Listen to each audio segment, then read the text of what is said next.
Good evening. For the past 2.5 hours, our audience has been trying to work out why the consultants are looking so healthy. See if you can help them using this old-time music hall song.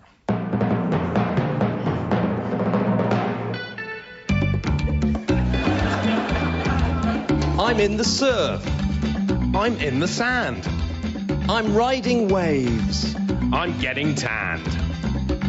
And I'm on a grass hut and a coconut bra drinking Tia Maria at a tropical bar. This island life is designed for playing. Can you work out where we're staying? Butlins. Butlins Minehead. The Consultants is recorded in front of an expired studio audience. Gentlemen, I'm glad you could make it. Not a problem. Now, I need you to do something for me. Teddy, shut the door and lock the curtains. Willis, dim the lights. And please, close your legs. What's with all the secrecy? Well, let me explain. You know that new invention we've been working on for the government? The policy rebranding software? No, the other one. The MOD purchasing framework? No, the useful one. The giant Cornish crab that sings your blood pressure? That's the one. Oh, yeah, brilliant. Well, at the newsagent this morning, I happened to pick up a popular European magazine. Look at this. Gosh, I hope she rinses that before she eats it. No, underneath that. in the business section. Now, I don't read European, but if you ask me, that's our crab. That's our crab, copied down to the last details. Oh, it's even got the same self-destruct button attached to its pincer. But how could this happen? I'm afraid we may be the victims of industrial espionage by one of our European rivals. You mean information is being pulled out from right under our noses? Like some sort of data bogey. Almost. We may be being hacked at with bugs. Either that, or one of us has been infiltrated. That seems very, very unlikely. We've all known each other for years. You're right, Teddy. No, I'm Chesney, Willis. I know. It was Thingamy-Bob who said that. Good. To ensure that we never suffer another leak, I propose we introduce a number of new security measures. First off, our computers. Nowadays, it's all too easy for a man to crawl through your modem, download your internet, and store it on his mouse. So, what are you suggesting? A firewall antivirus software? No, I've smashed all the computers up with a hammer. From now on, we're going to write on these slates and then rub them clean every 5 minutes, just in case. Clever. Secondly, we should install additional security. Now, this unobtrusive wall-mounted device can discreetly scan the retinas of anyone in the room, thus verifying their identities. Teddy, would you like to give it a try? Sure thing, boss. I'll just turn it on. Right, now look gently into the deep red core of the laser. Scanning eye. Scanning eye. Well, that was painless. My eyes! Analyzing eye. Analyzing eye. Today is Thursday. Excellent. Worth every penny. Teddy, we're over here. With these simple measures, we can ensure that our ideas are never, ever used again. What do you say? I'm down with that. Willis? Count me up. Gunter? It's good, yeah? Gunther? Oops, I have been blown. Now I'm having to leg it.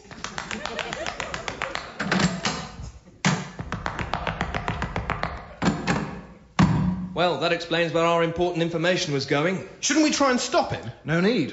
Listen. Your blood pressure is 160/90. 9, 4, was ein Krab.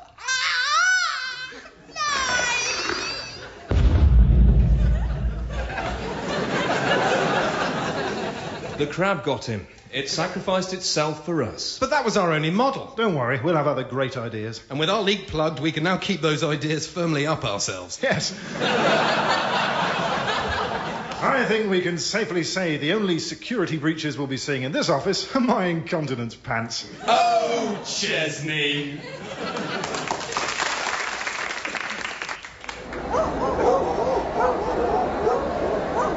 And entering the arena now, the contenders for Best in Show. And there's the Chopped Labrador. That's not going to fool the judges, already starting to melt under the lights. Long-haired German Shepherd. First time I've seen a hippie on the judges' panel.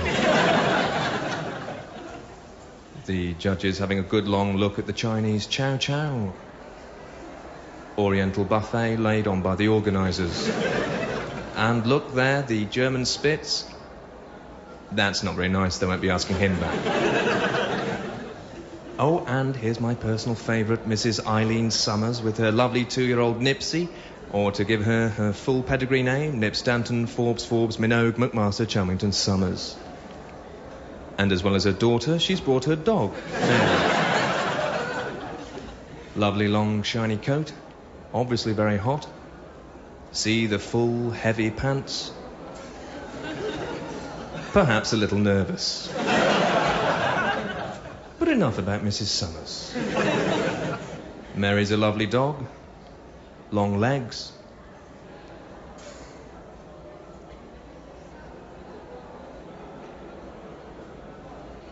Big paws.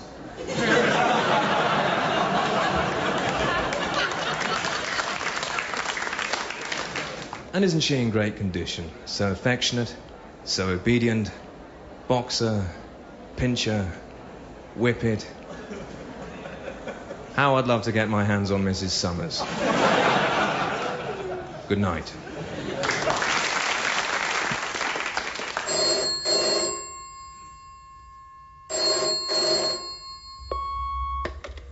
Hello, you're through to the answer phone of Jeremy Lyon, children's entertainer.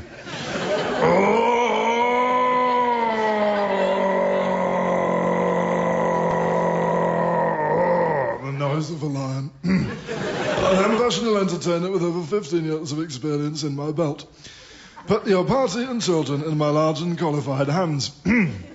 Puppets, magic, songs and balloons, that's my entertainment. The kiddies will all learn as they laugh with my educational bent. Leave a message after the tone with any details of your required dates. I'm available 7 days a week, but I can't do Tuesdays as I go to the clinic. Also, I no longer perform the water torture escape due to reasons. Who can saw a girl in half? Jeremy Lyon, Jeremy Lyon. Who keeps a white rabbit in his bath? Jeremy Lyon, Jeremy Lyon. Who puts his hand up Mr. Punch? Who has birthday cake every lunch?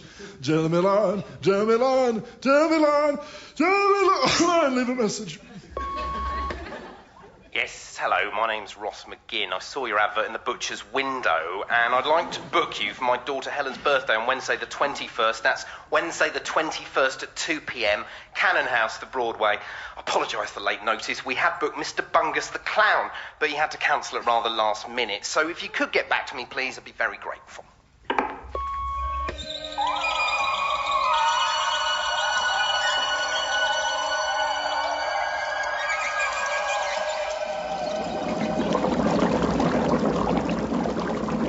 And thus, to ward off the demon power of Dark Lord Scarabaeus, so we immerse these cursed bones into the blood-red oil. Wing of bat and eye of snake, in the sweat of cauldron bake. Peter? Yes, Lord High Salamander of Wizardry, Master of the Occult. Do you have the wing of bat and eye of snake? Oh, I thought you were bringing them. No. No, it was you. Didn't you get my email? No, I didn't, Lord High Salamander.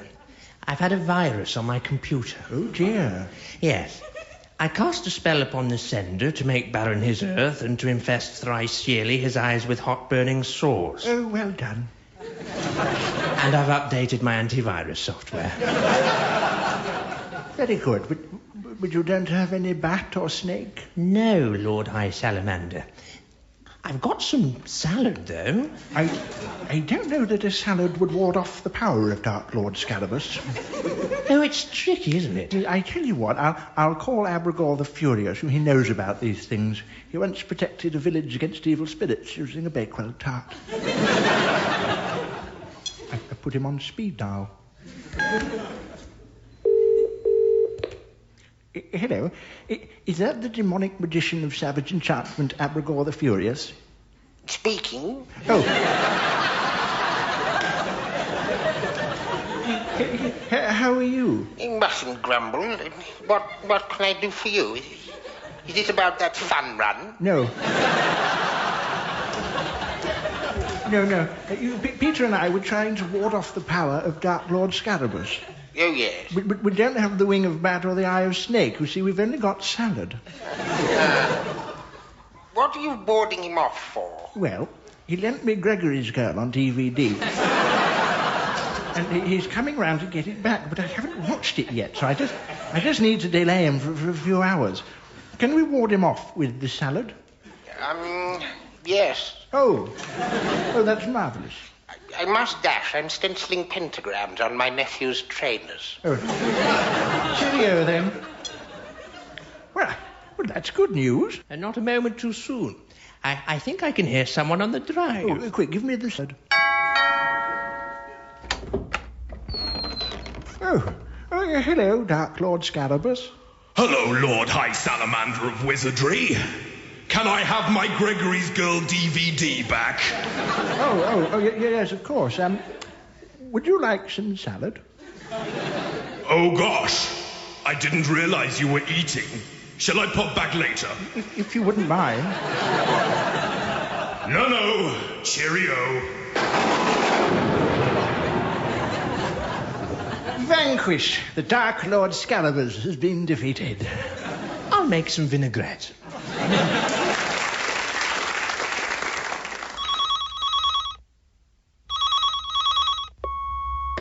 Hello, you're through the phone of Mr. and Mrs. McGinn. Please leave your message after the tone. Hello there, it's Jeremy Lyons, children's entertainer.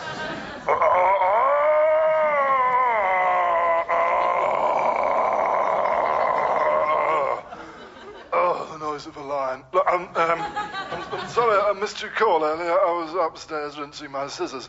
Now, I've got a tiny pocket of wind. I had the best part of a plate of fig rolls for breakfast, so I've made a rod for my own back. Now then, I would be, perfectly available for your son Helen's birthday on Wednesday, not a problem.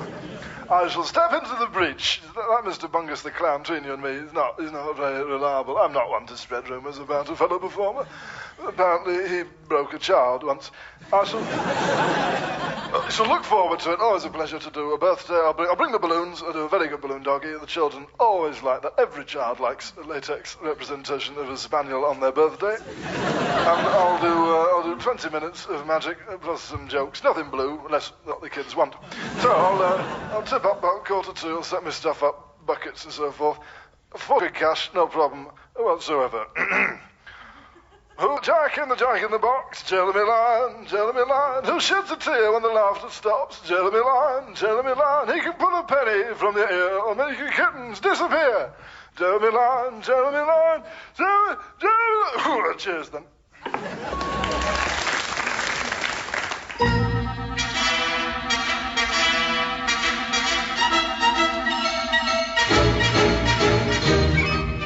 And now it's time to tuck into the Consultants Radio archive. This week, an episode first broadcast in 1951 from their oddly remembered boarding school romp, The Boys of St. Basil's. Silence! Good morning, children. Good morning, headmaster. And as the school motto so wisely says, Sam Sam.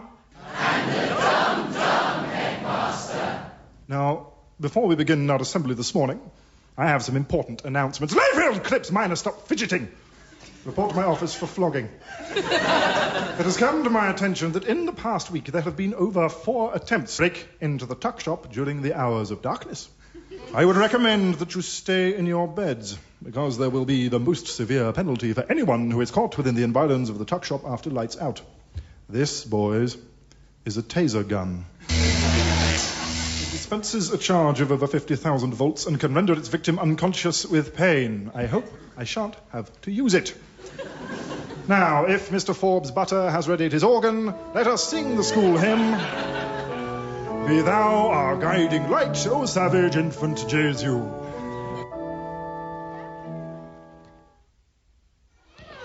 Say, Wilson, what is it, Pilks? I should be late for Latin. Old man Beasley will get in a frightful clunk. I'm planning a raid on the tuck shop tonight. Are you mad? You heard what the head said in assembly. Count me out. But, Wilson, I'm starving. I got sent out of Latin for giggling at Benson's Pliny, and I had to spend the lunch break waxing matron's pelmets. I haven't eaten all day. Well, that's not my problem. I say, what ho, you fellows? What's the rumpus? Watch your rice. I was just telling Wilson that I missed lunch. Blimey, I bet you're gutted. You missed Cook's Egg Hamilton. Egg Hamilton. Well, I'm planning a raid on the tuck shop tonight. Do you want in? Wow, you bet. Are you coming, Wilson? No way. Please, Wilson. Everyone knows you've got the largest dressing gown whole of Grayson Dormitory. You can carry 10 times more tuck than anyone else with your billowing pockets. It's just not worth the risk. Come on, play the game, Wilson. Just think of all that lummy tuck, strawberry flip-flops and bucky jammers. Licorice yin-yang and pipper string. Pipper string. Oh, for Dingleberry's sake. It's not that I don't want tuck. I'm hyperglycemic. I need to keep my blood sugar levels higher than anyone. But it's just not worth the risk. But listen, Wilson, I heard a rumour they've got a king tuck down there. A king tuck? Here, at St. Battery's? What's a king tuck? Perhaps we should ask Archie Struts and his swinging nuts. Hurrah! Good evening. I'm Archie Struts, and here are my swinging nuts. This evening, we're going to sing for you King Tuck.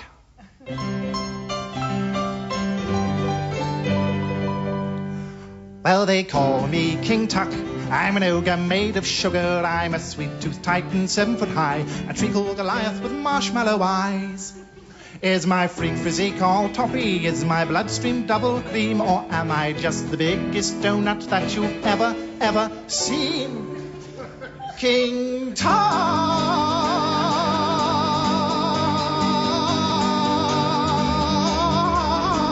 Good night.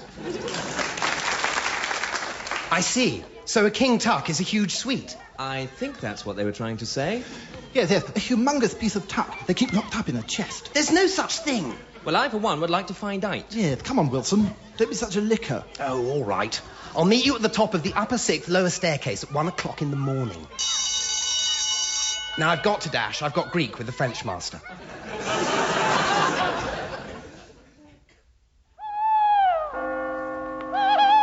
What ho? Wilson, right. Shh, keep it down, Pilks. We've got to hurry. Pilks, you lead the way.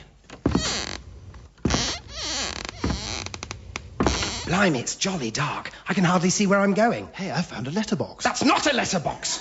I'd rather you walked in front of me. Sorry, Wilson. Hold up, chaps. Here it is. All the tuck we could ever want is just behind this door. Shh. Sorry, fellas, it's the Egg Hamilton. We'll try and hold it in, Rex. Now open the door.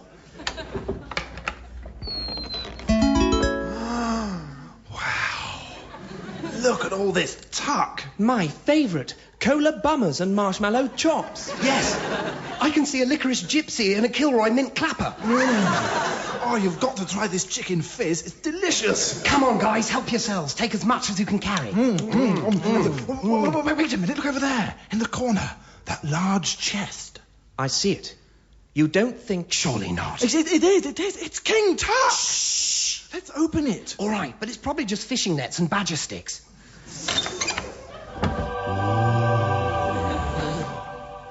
Would you look at that? It's a giant chocolate in the shape of a king. So the legend is true. Is it chocolate or caramel? Surely it's biscuit and cake. I'll lick its ear. It tastes wonderful. Oh, try some of his hair. It's bizarre. These fingers look scrummy. Cribbins, King Tuck is... Alive, children. Very much alive. Headmaster! Sam Wilson, Pilkington, Rice. I knew the myth of King Tuck would be too tempting for you brats to resist.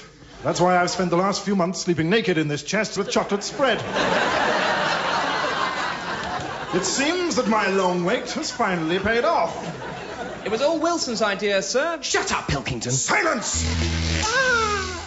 Yaroo, the head fried rice. We're really for the high jump now. When the smoke clears, I wish to see you all in my office. I'm going for a quick shower, as I currently stand in breach of a few laws. Sometime, children. And a dumb, headmaster.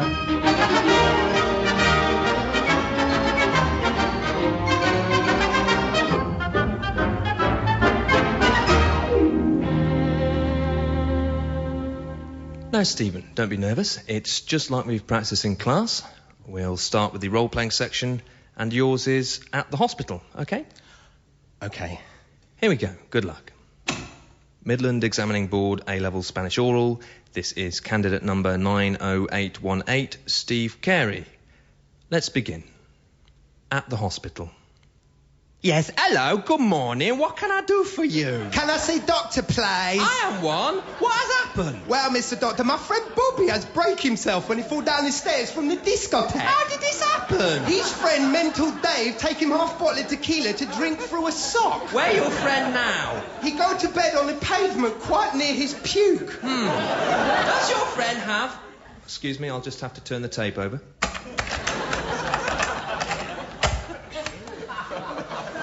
Now then. Does your friend have the medical insurance? I don't know, Mr. Doctor. I tried to discover holiday rap Janet, but somebody say she done a fight in Crazy Legs Casino when other girl call her slag. Can you bring your friend inside so we can check he's all right? Oh, not possible, really. He don't wake up very well, and then he say want to damage me, and then he do puke again. Why does he want to damage you, mate? Could you repeat question, please? Why does he want to damage you, mate? Oh, right. Well, Mr. Doctor, he want to damage me because I have to go to bed with holiday rep Janet last night, and he believe he love her, but he's stupid because he don't even kiss her already. Very well. I would suggest that you leave Bobby on the pavement to wake up and hurry to a bangers discotheque bar where all spirits are free till 5 o'clock in the morning. Thank you for your help, Mr. Doctor. That's my pleasure. Goodbye. I'm sorry, Steve. It's holiday rep Hannett, not holiday rep Janet. You failed.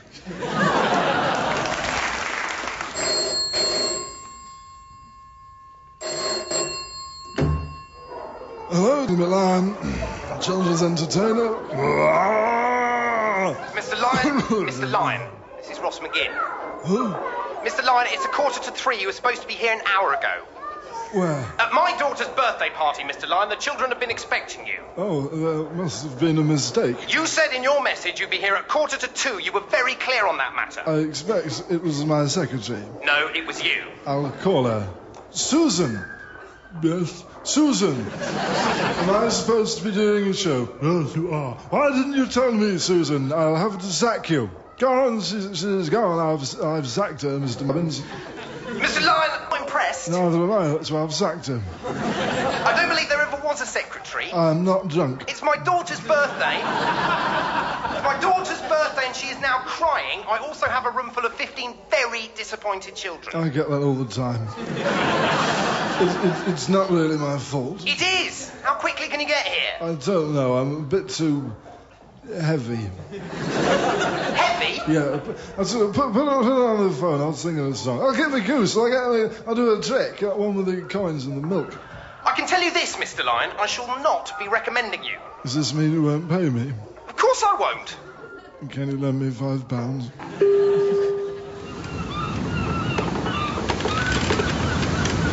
Come, me boys, me brave boys. The Maria Metella approaches us, beladen with gold, jewels, diamonds and doubloons, ripe for the ample picking. Avast, me hearties! Yes, thank you, Captain. We'll be up in a minute.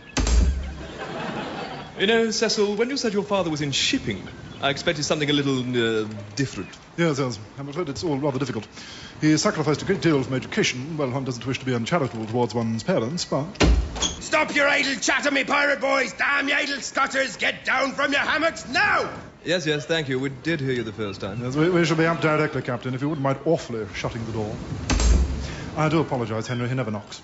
I was rather hoping to show the sights this morning. We had a tiring time yesterday with that keel hauling. Oh, not at all. Oh, you're too kind. It's frightfully tiresome having to work during the holidays. You were invited to enjoy the delights of rest and relaxation, and much to my chagrin, Papa has been so awfully cantankerous. Damn and curse you idle pirate doings! The Maria Metella has passed us, and all the fine jewels are gone! Gone, I tell you! Oh, heavens. Don't cry, Papa. It makes one feel so awkward. He could have been rich, I tell you, rich! Why don't you sing your song, Papa? Cheer you up. Or filthy ditty about the whores of Africa. Well, rather better suited to whimsical piano numbers, if truth be told. So you may have to make do with that.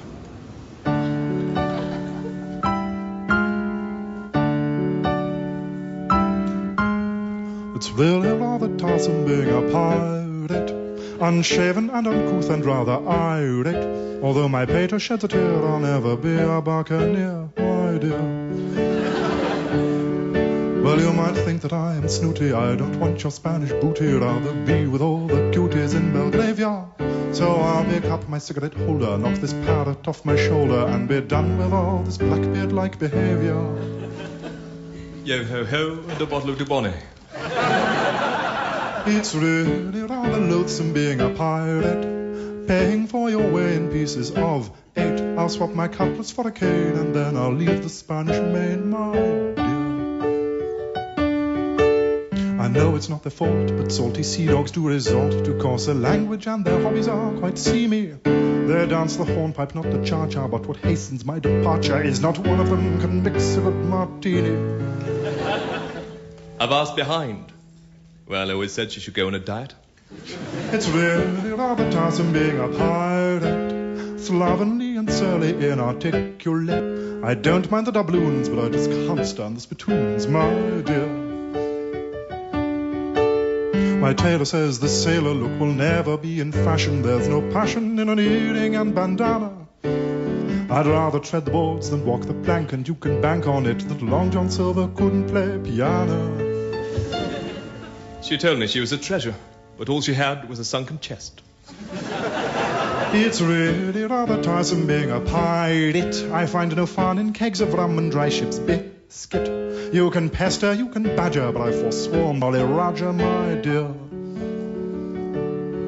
I'm a man of high society, not a man of the high seas. I find no wonderment in plunder, and I'm rather tired of pillage. The Caribbean is plebeian, the land ahoy, the hoi polloi. I'd rather sip a G&T in Chelsea Village.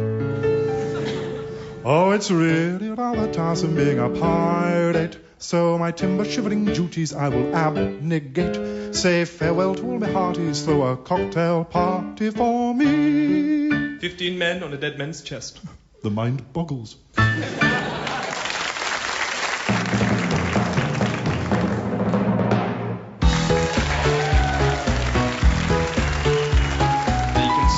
Written and performed by the Consultants, with additional material from James Eldred and the voice of Geoffrey Wheeler. Music and noises were by George Cockrell and Jerry Peel. The Consultants are Neil Edmond, Justin Edwards and James Rawlings. The producer was Will Saunders.